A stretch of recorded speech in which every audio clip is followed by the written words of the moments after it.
be the BBC, will be Deutsche Welle, will be Radio France or France, the French media, will be Fox, and all those media will be Al Jazeera, which will also be influenced by the West. And that is what mass consumption is all about.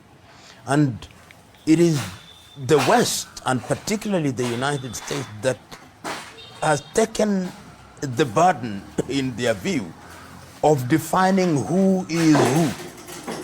So if you don't do what is in the best interest of the United States of America, you don't do that which is in the best interest of Western Europe as led by the United States of America, then you are a dictator.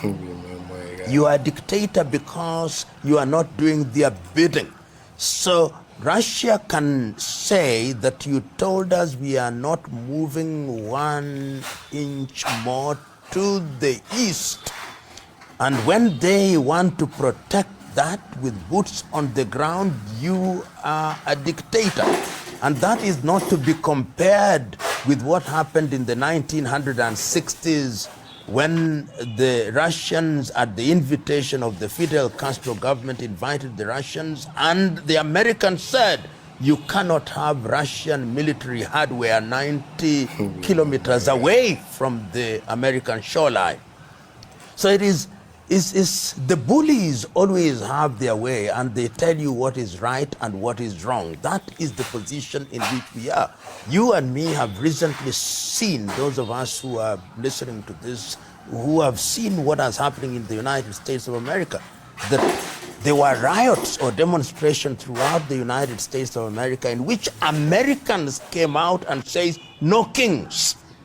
And what were they saying? That their president appears to be governing through fiat, executive fiat.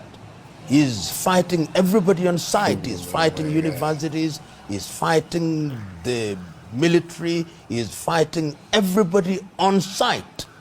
But yet, in popular media, even media that is not ordinarily pro-Trump like CNN, are reluctant to label him a dictator.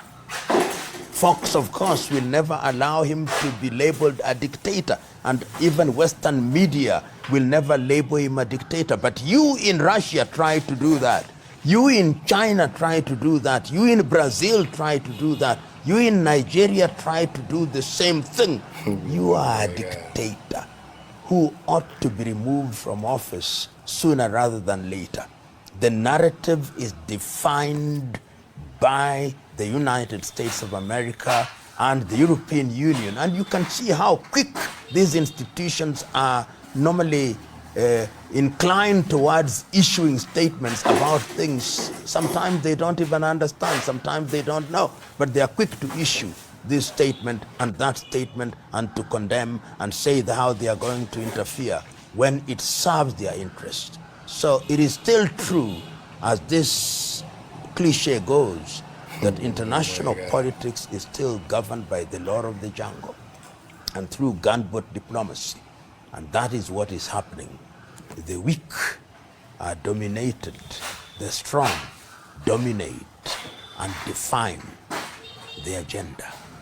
You know, when I had this statement that the United States of America has issued a statement that if the Boko Haram continue to kill Christians, America is going to invade Nigeria, I asked myself a number of questions. Number one, in which specific territory does the Americans believe that there is a group of people called Boko Haram, so that if you send your tomahawks there, you eliminate them? Number two, have they consulted the government of the Federal Republic of Nigeria and agreed with them that we need assistance in terms of intelligence and that therefore this will be a coordinated strike? Number three, have you understood what Boko Haram is all about, and have you understood the history of Boko Haram and that this is an ideology? And I asked myself a foundational question: have the Americans not learned that as they were told by the Afghans several years ago, that you have the watch, but we have the time. Have they not learned from Vietnam that you can never defeat these people who are ideologically inclined? So unfortunately, if the United States of America were to use any military means in the hope of neutralizing Boko Haram, they'll be shocked, because there is not a group of people sitting somewhere who are waiting to be bombed called Boko Haram. Boko Haram, I believe, are individuals who are embedded in families. It is an ideology. It will metastasize like cancer. So it is something that I believe ought to be rethought. And I hope that the government of the United States of America will do that which is good and right, to consult with the administration of the Federal Republic of Nigeria and ask them if they need assistance. And if they need assistance, the kind of assistance that they need. If they need intelligence, let them be the ones that define what kind of intelligence. Otherwise, this nuclear approach to killing a mosquito or killing a tortoise, as it were, is one that will be met with utter defeat and utter regret. And if there was any doubt, see what has happened to Libya. If there was any doubt, see what happened to Syria.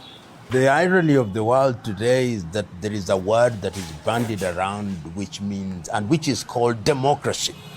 As I grow older, I'm very reluctant to use the word democracy, because the version of it that we use in most of the world is one that is defined to us by Europe and America. And I think in the United States of America, it's Abraham Lincoln who defined it, I think in a quite a sober manner at that time, a government of the people, by the people, and for the people. Understood in that sense, and even if you translated it in every language, it is innocent. But over the years, democracy has changed its meaning to mean what America wants countries to do, what Europe wants countries to do. I prefer to use the much broader word good governance or governance.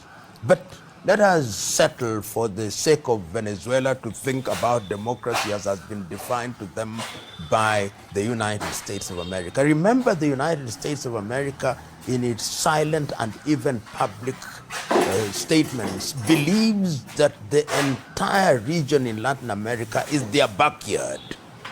And because it is their backyard, the people and the leadership must do what they want.